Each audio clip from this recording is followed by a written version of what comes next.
আমি সেনাবাহিনীর উদ্দেশ্যে একটা কথা বলতে চাই। তো 18 বছরে 11-11 পর থেকে বাংলাদেশের জনগণের সাথে সেনাবাহিনীর একটা দূরত্ব তৈরি হয়েছে।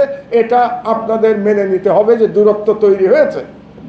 ডিজিএফআইকে দিয়ে বিএনপিকে যেভাবে ভাঙার চেষ্টা করা হয়েছে, প্রথম কথা হচ্ছে রাজনীতিতে হস্তক্ষেপ আপনারা আল্লাহর ওয়াস্তে ইমিডিয়েটলি বন্ধ করুন। আমরা সেনাবাহিনী নিয়ে অনেক কথা শুনেছি গত দুদিনে। হাসনাত আবদুল্লাহ একটা পোস্ট দিয়েছেন, সেই পোস্টে আমরা জেনেছি যে তাদের সাথে সেনাবাহিনীতে ক্যান্টনমেন্টে আলোচনা হয়েছে এবং সেখানে সেনাবাহিনীর কোনো কর্মকর্তা, কোন কর্মকর্তা এটা হাসনাত আবদুল্লাহ বলেন নাই, সুতরাং এ নিয়ে আমাদের আলোচনার দরকার নাই। বাট সেনাবাহিনীর ঊর্ধ্বতন কর্মকর্তারা তাদের উপরে চাপ প্রয়োগ করেছেন আওয়ামী লীগকে নিয়ে নির্বাচন করবার জন্য। আমি সেনাবাহিনীর উদ্দেশ্যে একটা কথা বলতে চাই, সেটা হলো গত 16 বছরে এবং 16 বছরে না, গত 18 বছরে 11-11 পর থেকে বাংলাদেশের জনগণের সাথে সেনাবাহিনীর একটা দূরত্ব তৈরি হয়েছে। এটা আপনাদের মেনে নিতে হবে যে দূরত্ব তৈরি হয়েছে। এই দূরত্ব দেশের জন্য ভালো না, এই দূরত্ব বাংলাদেশের স্বাধীনতার জন্য ভালো না।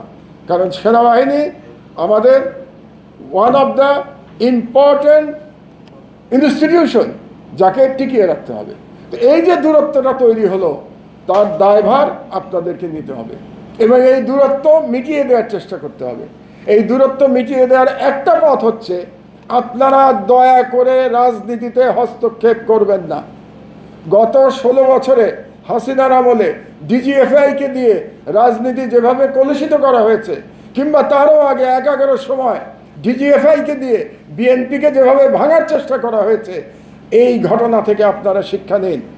আপনাদের দায়িত্ব হচ্ছে বাংলাদেশের সার্বভৌমত্ব রক্ষা করা।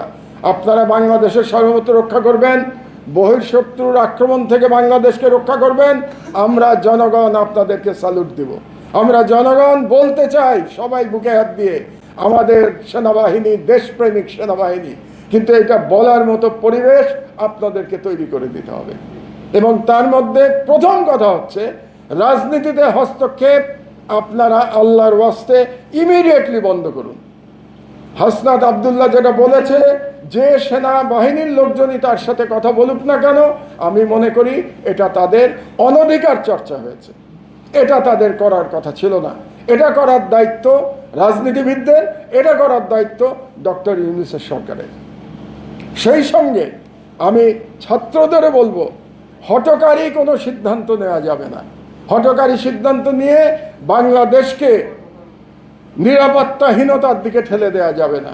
আপনাদেরকে মনে রাখতে হবে, বাংলাদেশের স্বাধীনতা সার্বভৌমত্ব রক্ষা করতে হলে জনগণ এবং সেনাবাহিনীর ঐক্য অপরিহার্য। আমরা যেন বলতে পারি বাংলাদেশের সেনানী, সৈনিক, জনতা ভাই ভাই, এটা আমরা বলতে চাই।